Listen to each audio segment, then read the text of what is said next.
살아계신 하나님 아버지, 감사와 찬송과 영광을 올려드립니다. 저희들의 생명을 연장시켜 주시고 새로운 하루를 허락하셔서 하루를 더 삶에 맞이하며 하루의 시작을 아버지의 집에서, 주님의 몸된 교회에서, 이 은혜의 보좌 앞에서 하나님 앞에 예배드림으로, 찬송드림으로, 기도를 드림으로, 회개를 함으로 하나님 앞에 새로운 결단을 함으로 시작하게 하시니 아버지 감사합니다. 아버지 하나님, 오늘 주시는 생명의 말씀을 잘 가슴에 새기고 오늘 한 날을 살아가게 하시고, 하나님께서 허락하시는 시간이 언제까지일지 모르나 그때까지 하나님 말씀대로 살려고 노력하고 애쓰고 힘쓰는 이 자리에 있는 저희들이 되도록, 이 말씀을 듣는 한 영혼들이 되도록 은혜 주실 줄 믿습니다. 아버지, 이 시간 말씀하여 주옵소서. 저희가 듣고 순종하겠습니다. 예수 그리스도 이름으로 축복하며 기도 올려옵나이다. 기브온 족속이 이스라엘 백성들을, 또 여호수아와 이스라엘 백성을 속여서 얼마 떨어지지 않은 곳이었는데 멀리서 왔다고 하면서 화친을, 서로 언약을 맺게 했습니다.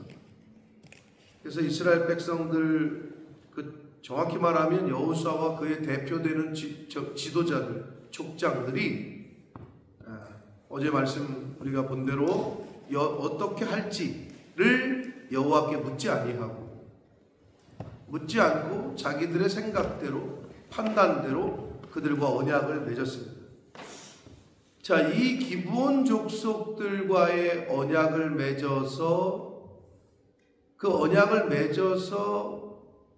언약이라는 그 기브온 족속과의 언약이라는 것이 신앙적으로, 역사적으로, 윤리적으로, 구속사적으로 어떤 의미가 있는지를 이제 오늘 말씀을 드릴 건데, 그 언약 때문에 결국 가다 보니까 그들이 살고 있는 동네가 발견이 됐고, 그래서 기브온과 기랏 여아림이나 그 동네를 이제 쳐야 되는데 약속을 했단 말이에요. 하나님의 이름으로.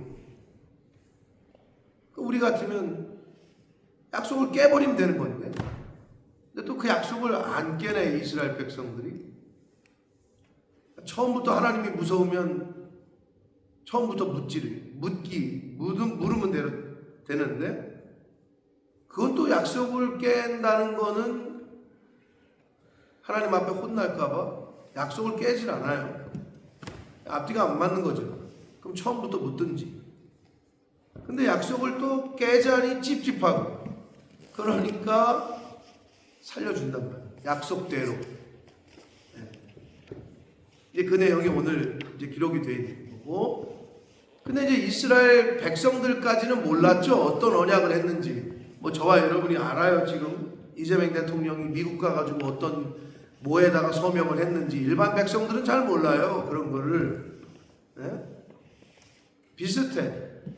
그러니까 일반 백성들이 그 소식을 나중에 듣고 나서, 그러므로 회중이 다 족장들을 원망했다, 이렇게 18절에 기록을 합니다. 자, 그 얘기가 이제 오늘 단락의 내용이고, 결국은 살려주는 대신에 이스라엘 회중을 위하여, 백성들을 위하여, 그리고 여호와의 제단을 위하여 나무를 패며 물을 깃는 자들로 삼았다. 오늘까지 이르렀다라고 27절에 기록을 하고 있습니다. 자, 이제 이게 기브온 족속들과의 이제 얽힌 내용이에요. 그러면 그들은 왜 속였다 그랬어요? 왜 속였다고 오늘 말씀에, 왜 그들이 이스라엘 백성들과 이런 언약을 맺음으로 거짓말로 왜 속였다고 합니까? 24절 같이 읽겠습니다. 오늘 본문 24절, 9장 24절 읽습니다. 시작. 그들이 여호와 여호수아에게 대답하여 이르되 당신의 하나님 여호와께서 그의 종 모세에게 명령하사 이 땅을 다 당신들에게 주고 이 땅의 모든 주민을 당신들 앞에서 멸하라 하신 것이 당신의 종들에게 분명히 들림으로 당신들로 말미암아 우리의 목숨을 잃을까 심히 두려워하여 이같이 하였나이다. 당신의 종들에게 분명히 들렸다. 자기 자신들을 얘기하는 거예요. 지금 기브온 족속은 이미 우리는 너희들의 종이다, 노예다 라고 그런 입장에서 얘기를 하는 거예요. 당신들의 종인, 노예인 우리에게 분명히 들렸다. 이 말을 오늘날로 표현하자면 하나님의 말씀을 예수 안 믿는 사람들이, 교회를 안 다니는 사람들이 더 잘 알아요. 부끄러운 거죠. 근데 그거는 자랑이 아니에요. 얘네는 지금 이방 민족이에요. 가나안 땅 원주민들. 그들에게는 하나님에 대한 존재, 언약, 모세에게 주었던 율법 이런 거 없었어요. 근데 뭐라 그래요? 여기 너무 기가 차져요. 당신의 하나님 여호와께서 그의 종 모세에게 명령하사 이 땅을 다 당신들에게 주고 이 땅의 모든 주민을 당신들 앞에서 멸하라 하신 것이 우리들에게 들렸다. 분명하게 들렸다. 어디서 주워 들은 거죠. 그 소문을. 요단강을 건너서 요단 서편에서 이미 옥이나 그 서쪽에 있었던 부족들이 멸망을 당하고 요단강을 건너고 여리고성이 무너지고 아이성이 무너지는 과정에서 이미 다 소문이 퍼진 거죠. 그래서 이들은 다른 족속들에게도 들렸지만 이 기브온 족속들은 어떤 선택을 했느냐? 야, 우리가 맞서 싸우자. 이런 선택 안 하고 화친을 맺자. 거짓말로 속여서라도 우리의 목숨을 보존하자. 이걸 선택한 거죠.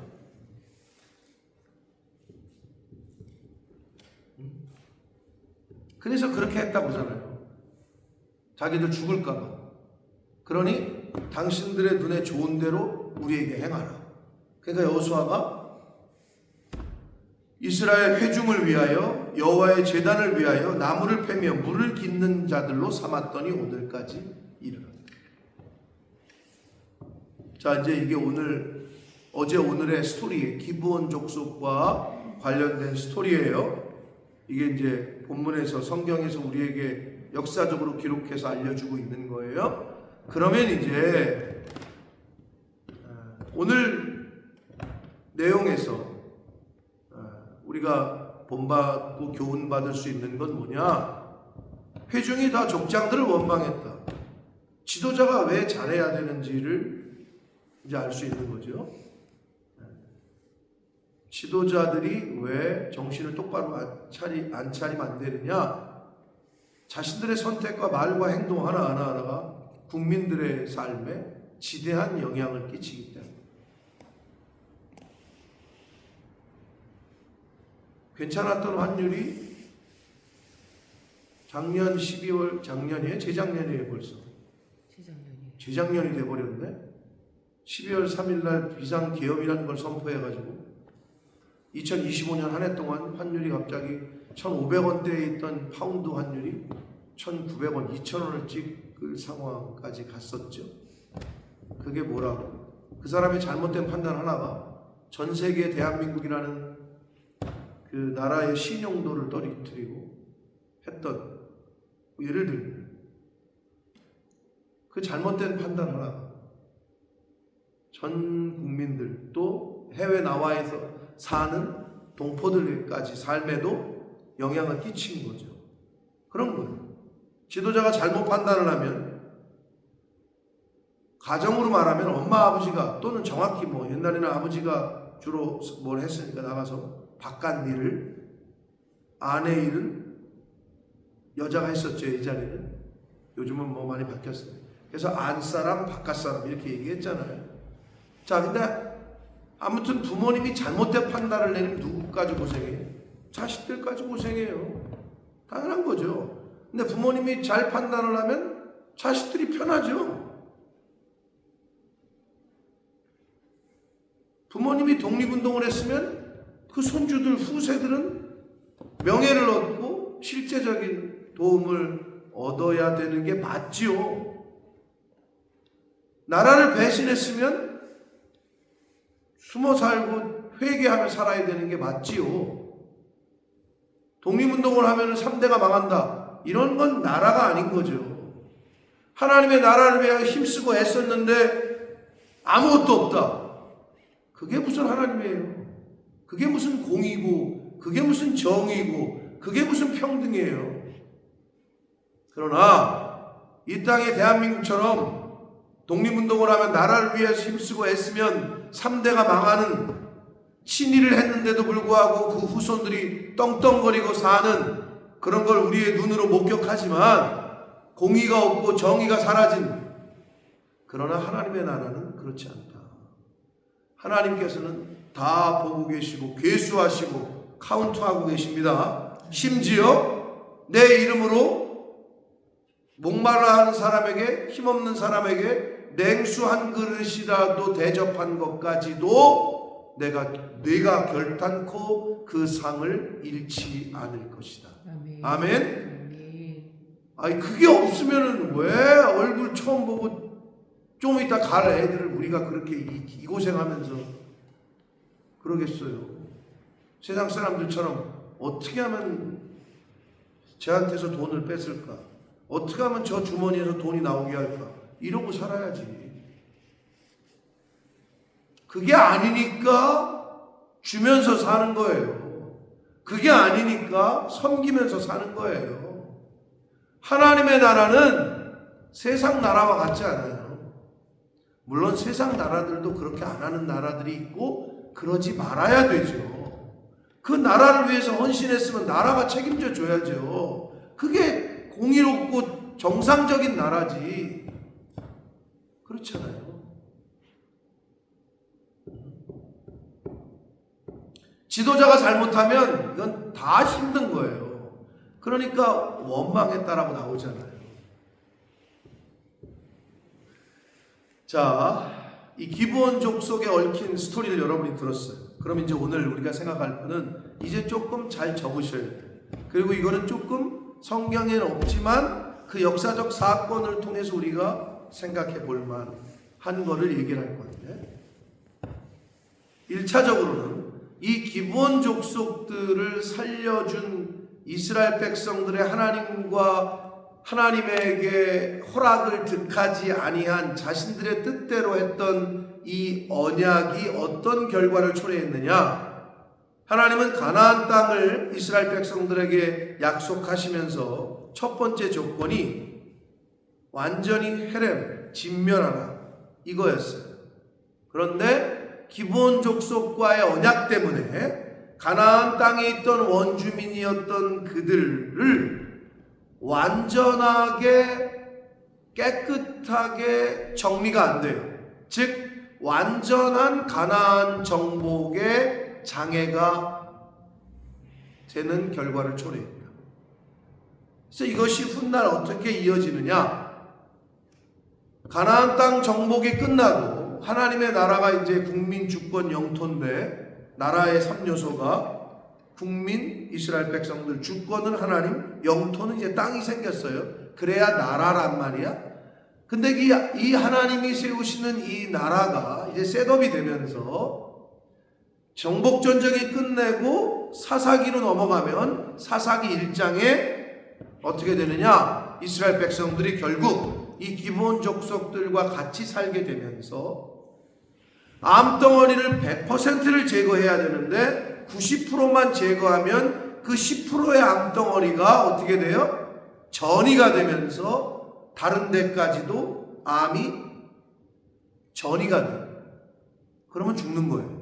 그것처럼 그 기브온 족속들이 갖고 있었던 생각과 의식과 우상 숭배와 그들의 토착화된 그 우상을 숭배하는 그 혼합신앙이 짬뽕이 되면서 이스라엘 백성들이 하나님을 향한 절대적인, 하나님을 향했어야 되는 것이 여호와 유일신앙이 섞여버려요.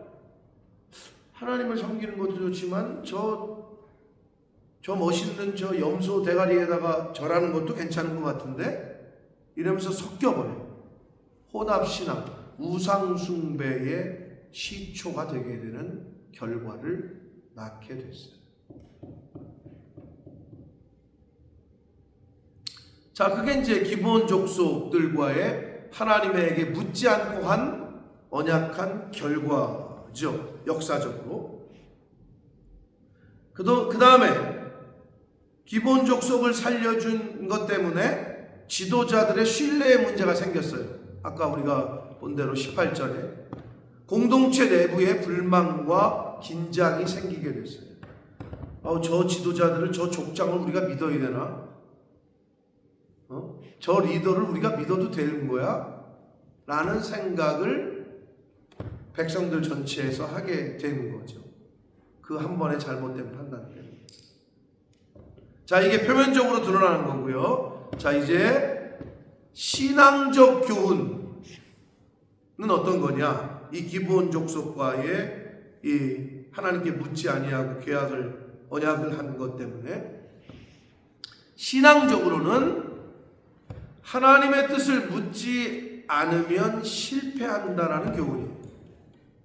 신앙적으로 하나님의 뜻에 반하고 하나님의 뜻을 묻지 않고 하는 모든 것은 결국은 실패로 끝나게 됩니다. 그게 신앙적 측면에서의 관점입니다. 역사적인 결과는 뭐라고요? 가나안 땅 내에 이방 민족이 잔류하게 되고 섞이게 되는 결과를, 혼합되게 되는 결과를 낳고 말합니다. 그게 역사적인 실제 결과예요. 자, 신앙적 측면에서, 역사적 측면에서 봤어요. 이 기본 족속과의 그들을 살려준 것에 대한 문제를. 그럼 윤리적 가치는 뭐냐? 윤리적 측면에서, 윤리적 측면에서는 우리가 어떻게 생각할 수 있냐면, 아까도 얘기했지만 약속을 했어요. 뭐 깰 수 있는 거 아니야. 뭐 얼굴에 철판 깔고 말을 했지만, 약속을 했지만 내 상황이 불리해지니까, 내가 어려우니까, 뭐 어떻게 보면 우리 다 그렇지만 특히 정치인들 그렇잖아요. 내가 이렇게 약속을 했는데 나는 빨간색입니다 그랬는데 갑자기 어느 데 보니까 파란색 쪽에 가 있네. 파란색입니다 근데 어느 데 보니까 빨간색 쪽으로 와서 있네. 뭐 자기 유불리에 따라서 유리하면 이쪽으로, 불리하면 다시 이쪽으로. 뭐 그게 우리 인간 아니에요? 우리 인간들의 모습이에요. 그런데 약속을 했지만, 야, 내가 언제 그랬어 임마, 그러면서 야 저것들 싹 죽여, 뭐 이래도 되잖아요. 그런데 끝까지 그 약속을 지켜요. 또 여호수아와 그 족장이.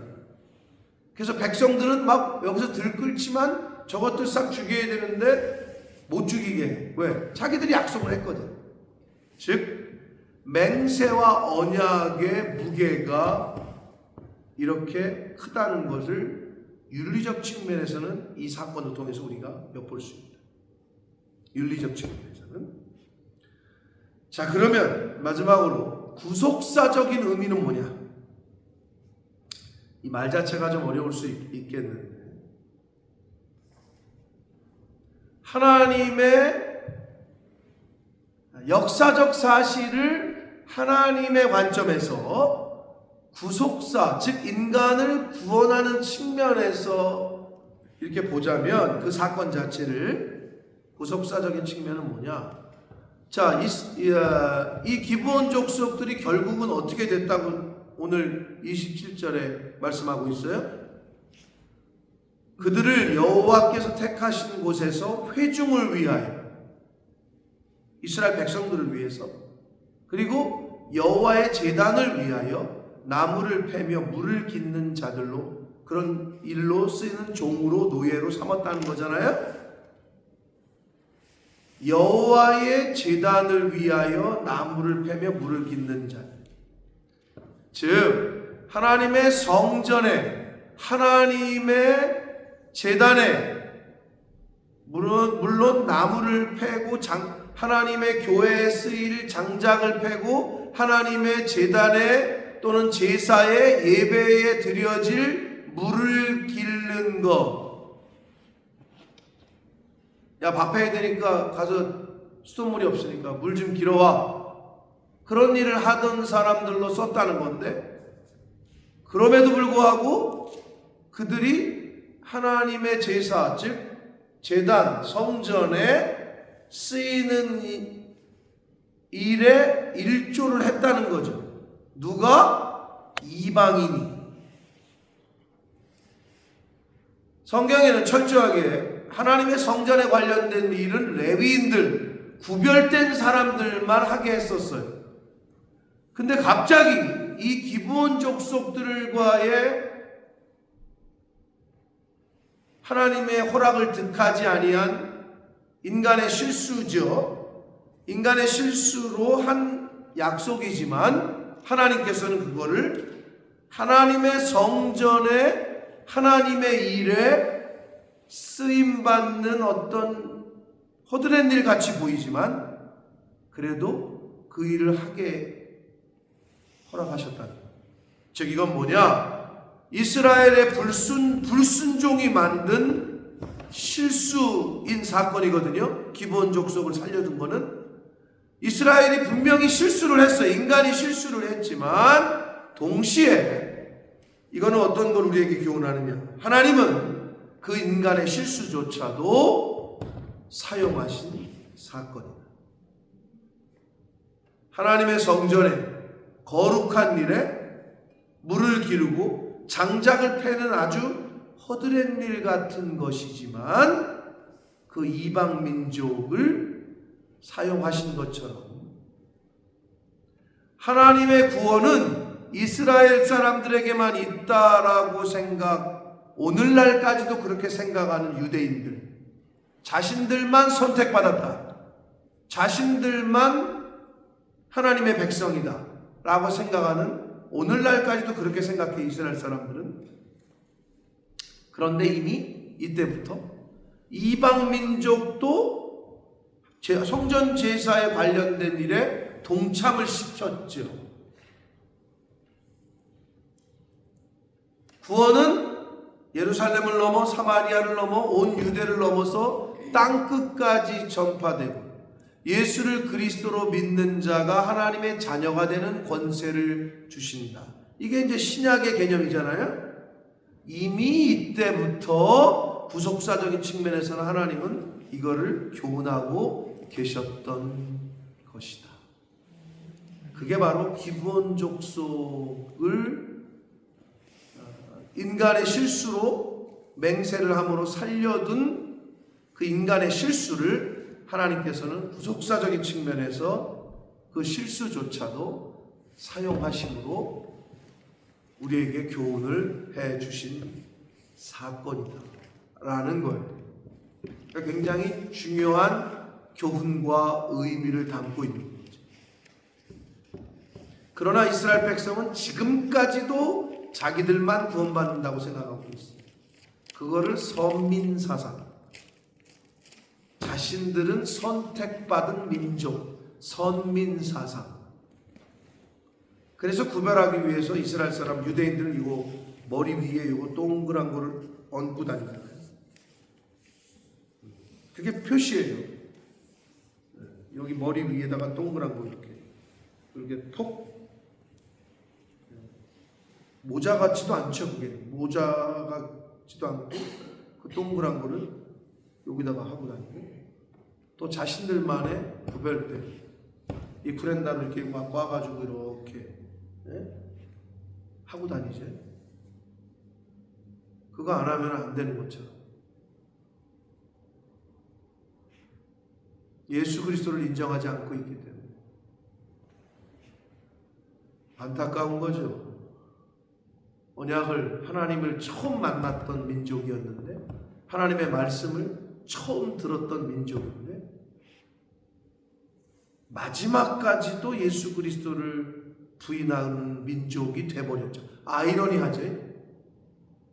처음이 마지막이 되는 거죠. 마지막이 처음이 나중되고 나중이 처음 되고.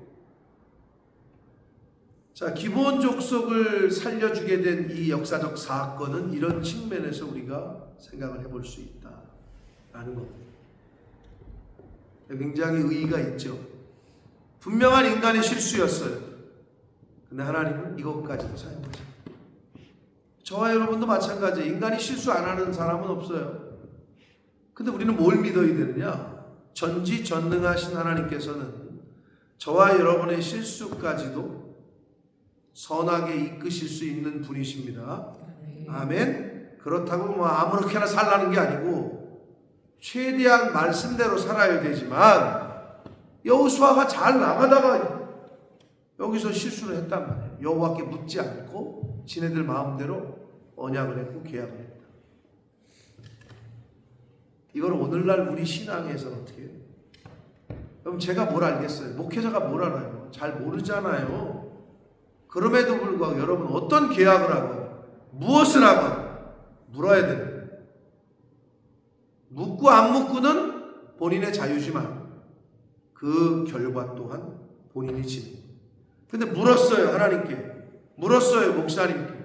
그러면 내가 잘못 선택하더라도, 또 목사님이 잘 몰라서 잘못 선택한 것처럼 보이더라도 하나님께서는 그것 또한 가장 선하게 인도하십니다. 아멘. 그 사건을 말하고 있는 거예요. 이게 그렇죠. 주식을 사려면 주식 전문가한테 물어봐야 되고, 그래야 되잖아요. 그죠? 사업을 하려면 사업 전문가한테 도움을 받아야 되고. 근데 무슨 목사님한테 그걸 왜 물어봐? 말해도 모르시는 걸. 이건 뭐랑 똑같은 줄 알아요? 은혁이 아버지 운동 좋아하시죠?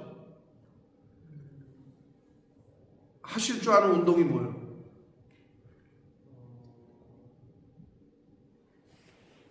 너 아버지랑 안 친하구나? 지금은 잘 안 하셔? 뭐래? 달리기만? 공 갖고 하시는 거 잘 안 하셔? 공 갖고 하는 거 잘 안 하셔? 축구를 좀 하셨어? 자, 근데 만약에 수영을 하셔? 제주도 사시니까 수영 잘 하시겠네. 진짜 수영은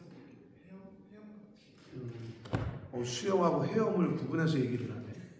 그러니까 수영은 배운 거고 헤엄은 그냥 뭐 생존 수영을 말하는 거겠지. 자, 근데 아버지가 만약에 예를 들어서 축구를 하나도 모른다. 근데 너는 축구를 좋아해. 그래서 이제 뭐 잘하는 과정에서 야, 뭐 하고 왔니? 야, 요즘 뭐 너 어디에 관심이 있니? 아버지가 축구를 아무것도 모르면서 뭘 그런 걸 물어봐요. EPL 알아요? 뭐 알아요? 그런다고 아무 말을 안 해. 그리고 너의 그 관심사를 부모님한테 얘기를 안 해. 왜? 모르니까. 얘기해도. 그게 맞아요? 그러면 안 되는 거예요. 모르셔도 얘기해야 되는 거예요. 부모님에게. 아버지, 제가 학교에서 뭐 이런 걸 배우는데 요즘 뭐 이렇고 이래요. 그럼 아버지 모르지. 그래도 얘기해야 돼요. 여러분이 부모 입장에서 자식이 오늘날 돌아가는, 우리 AI 몰라. 핸드폰 어떻게 쓰는지도 몰라. 그러니까 애가 아무 얘기를 안 한다. 부모한테, 엄마 아빠한테. 그럼 여러분은 그래, 내가 모르니까. 여러분 그럴 것 같아요? 그렇잖아요. 몰라도 얘기해 주기를 바라죠. 하물며 내가 전문가야. 근데 나에게 묻지를 않아. 하나님은 모든 것을 다 아시고 모든 것을 가장 좋은 선택을 하실 수 있는 분이야. 근데 묻지를 않아. 그런 바보 같은 인생을 왜 사냐 이거지. 바로 그런 거예요. 제가 뭘 알겠어요. 무슨 사업을 알겠고 무슨 부동산이 오를지 주식이 어떻게 될지 뭘 알아요. 목사님, 우리 애를 군대를 지금 보낼까요? 1학년 마치고 보낼까요? 그걸 어떻게 알아? 1학년 마치고 가는 게 좋은지 2학년 마치고 가는 게 좋은지 졸업하고 가는 게 좋은지 어떻게 알아? 그래도 와서 묻는 사람들이 있어요. 그럼 뭐해 목사님? 기도합시다. 기도하고 보내잖아요? 그러면 하나님이 역사하시는 거지 목사가 뭘 알겠어. 목사님 이걸 선택할까요? 이걸 선택할까요? 그걸 내가 어떻게 알아? 전문가가 아닌데. 나는 내 뒤에 계신 하나님에게 얘기하는 거라고 그게. 근데 그게 훈련이 안 돼. 부모님이 뭘 알아? 그래도 부모님에게 얘기해야 돼. 하물며 하나님은 전지전능하십니다. 아멘. 창조주시라고. 우리 인생의 끝이 어떻게 될지, 너 그 길 선택하면 지금 어떻게 될지, 너 이 길 선택하면 어떻게 될지 하나님은 다 아셔. 근데 왜 얘기를 안 해요? 여러분 그걸 빨리 고치시기를, 버리시기를 축복합니다. 그게 아주 잘못된 거예요. 그래서 하나부터 10가지를 다 얘기해야 되는 거예요. 하나님에게. 그러면 이런 사람들이 있죠. 저는 하나님한테 다 얘기해요. 근데 목사님한테는 안 해요. 그거는 아주 잘못된 거예요. 그게 아주 의로운 신앙 같은데 하나님은 질서의 하나님이에요. 절대 그렇지 않아요. 인간인지라 목사도 그럼에도 불구하고 왜 목사한테 얘기를 하느냐? 하나님이 세우신 권위 때문에 그런 거예요. 여러분이 신앙생활 할 때 이게 제대로 되지 않잖아요? 여러분에게 도움이 안 되기 때문에 내가 강조하는 거예요. 어디를 가든 하나님은 질서의 하나님이에요. 세상에서도 마찬가지예요. 말단 직원이 어떻게 회장님 얼굴을 봐? 과장 거치고 부장 거치고 상무 거치고 전무 거치고 그게 질서라고. 그래서 우리가 하나님이 세우신 질서 때문에 리스펙트 하는 거고 그 말씀대로 살려고 노력하는 거고. 기브온 족속을 하나님의 허락 없이 살려주겠다고 한 언약을 신앙적인 측면과 역사적인 측면과 윤리적 측면과 구속사적인 측면 그리고 실제로 역사 가운데 어떻게 됐는지 말씀을 드렸습니다. 여러분 가장 좋은 건 하나님 뜻대로 말씀대로 순종하는 게 가장 큰 복입니다. 아멘. 그럼에도 불구하고 실수할 수 있고 잘못할 수 있어요. 그러나 하나님께서는 인간의 그 실수조차도 선하시게 사용하시고 인도하실 수 있는 분이다. 아멘. 아멘. 그걸 믿으시고 그렇기 때문에 우리에게 오늘 이 시간 교훈을 하시는 거예요. 그러니까 여러분이 선택하셔야 돼요. 인생을 살면서 어떤 인생을 살 건지. 그러니까 하나님 앞에 나와 기도하는 게 가장 큰 복이고 다 얘기를 하는 게 그게 복인 거예요. 자식이 부모에게 엄마 아버지가 잘 몰라도 다 얘기를 하잖아요. 그게 복인 거예요. 근데 자식들이 그걸 몰라. 똑같아요. 하물며 하나님 앞에 나와서 다 토로하고 기도하면 하나님이 뭐라고 그러시죠? 받은 줄로 알아라. 믿음으로 기도하는 거 구하는 것은 받은 줄로 알라. 이 말은 하나님은 가장 선하게 가장 좋은 길로 우리에게 하실 수 있는 분이시라는 거예요. 아멘. 아멘. 그러니 그게 가장 큰 복이다. 여러분 기도하면 많은 분들이 그렇게 얘기해요. 믿음은요 들음에서 온다 그러잖아요. 말씀을 들음으로 와요. 믿음은 생겨요. 내 믿음은. 그래서 말씀을 듣지 않고 읽지 않는 사람은 믿음이 생기지 않아요.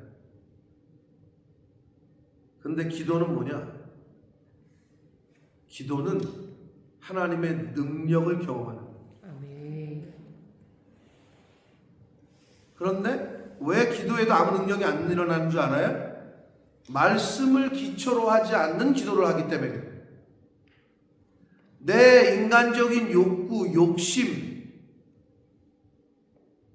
그러니까 이런 거죠. 다른 그 종교에서 말하는 기도, 내 자식 수능 점수 잘 나오게 해주세요, 뭐 사업 대박 나게 해주세요, 뭐 이런 거만 하고 있기 때문에 그런 거예요. 기도는 하나님의 능력을 경험합니다. 그런데 그 기도의 재료는 뭐가 돼야 된다고 내가 늘 그래요? 하나님의 말씀이 돼야 되고, 그 말씀을 들은 것으로 하나님께 알려드려야 돼요. 물론 여러분이 무엇을 먹어야 될지, 무엇이 필요한지, 무슨 고민이 있는지 하나님은 다 아셔요. 그래서 마태복음 6장에 왜 너 뭘 먹을지, 무엇을 입을지, 왜 그렇게 그거만 기도하냐? 육신의 부모도 자식에게 뭐가 좋은지 아는데 하늘에 계신 너희 하나님 아버지께서 너희들에게 있어야 할 것을 모르시겠냐? 그러니 너희는 먼저 하나님의 나라와 의를 구해라. 그리하면 이 모든 것, 너희들이 기도하는 그 모든 것은 하나님이 더해 주시겠다. 할렐루야. 이걸 붙잡으시라.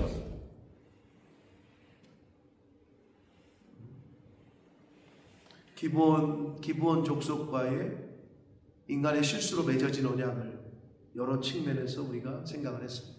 저와 여러분의 인생 가운데 이 교훈의 말씀이 잘 새겨져서 가장 제일 좋은 건 하나님의 뜻 안에서, 말씀 안에서 순종하며 살아가는 것. 그게 바보 같지만, 그래서 세상 사람들은 누구에게 바보 같대요? 되게 웃기게 됐어. 아니, 모범생이 포지티브야 네거티브야? 은영아, 범생이 포지티브야 네거티브야? 포지티브인데 왜 세상 사람들은 쟤 범생이에요? 너 범생이지? 약간 네거티브로 얘기하는 시대가 됐어요. 선생님에게 말 잘 듣고 아버지 말씀대로 너 어디가? 10시인데? 나는 아빠가 10시까지 들어오라 했어. 그럼 막 비웃어, 조롱하고. 아니, 그게 비웃음의 대상이어야 돼? 선생님 말씀에 순종하는 애가 조롱의 대상이 돼야 돼? 근데 세상은 그렇게 돼버렸어. 뭔가 어게인스트하고 말 안 듣고 어기고 일탈을 하고 이런 게 추앙받고 너 좀 멋진데? 왜 그게 멋지지? 왜 불순종이 멋지지? 근데 시대가 그래. 그러니까 애들이 혼란이 와. 가치관의 혼란. 순종이 더 좋은 가치라고요. 말씀대로 사는 게 좋은 거고요. 모범생이 좋은 거예요. 근데 왜 일진이 추앙을 받고, 왜 바람둥이가 능력자라는 말을 들어야 되고, 그런 시대가 돼버렸어요. 여러분, 정신 똑바로 안 차리면 거기에 묻어가는 거예요. 정신 차리셔야 돼요. 정직하게 사는 게 추앙을 받아야지. 왜 거짓말 잘해가지고 사기쳐가지고 돈 버는 게 똑똑한 거라고. 너 그렇게 정직하게 살면 미련한 거야. 왜 정직이 미련한 거예요? 정신 똑바로 안 차리면 거기에 그냥 휩쓸려 사는 거예요. 자, 기본 족속과의 언약 가운데 주시는 교훈을 우리가 오늘 받았습니다. 여러분, 하나님 우리의 인간의 실수도 가장 선하게 인도하실 수 있는 분이 하나님이십니다. 아멘. 그러니 실수하며 살라는 게 아니고요. 그럼에도 불구하고 너무 걱정하지 말고 내가 잘못된 선택을 한 게 아닐까. 기도하고 하셨으면, 아버지께 물었으면 믿음으로 가시라. 가장 선한 길로 인도하실 줄 믿습니다. 아멘. 그러한 복된 인생을 살아가게 되시기를 예수 그리스도 이름으로 축복합니다. 아멘. 살아계신 하나님 아버지, 감사와 찬송과 영광을 올려드립니다. 오늘도 저희들의 생명을 허락하여 주시고 새로운 한 날을 살게 해주시고 생명의 말씀을 전해주심으로 우리가 어떠한 마음을 품고 살아가야 될지, 어떠한 인생을 살아야 될지, 어떠한 방향을 바라보고 살아야 될지를 알려주셨습니다. 주님. 아버지 하나님, 하나님 말씀대로 순종하며 사는 삶을 살게 하여 주옵소서. 아멘. 그럼에도 불구하고 그러한 결심을 했지만 실수할 때가 있습니다. 그러나 하나님께서는 그 인간의 우리들의 실수까지도 가장 선한 길로 바꾸시고 인도하실 능력이 있으신 분인 줄 믿습니다. 아멘. 아버지, 그 믿음으로 하나님 앞에 다 고하고 기도했으면 믿음으로 담대하게 발걸음을 떼는 저희들이 되도록 아버지 은혜 내려 주옵소서. 아멘. 예수 그리스도 이름으로 축복하며 기도 올려옵나이다. 아멘.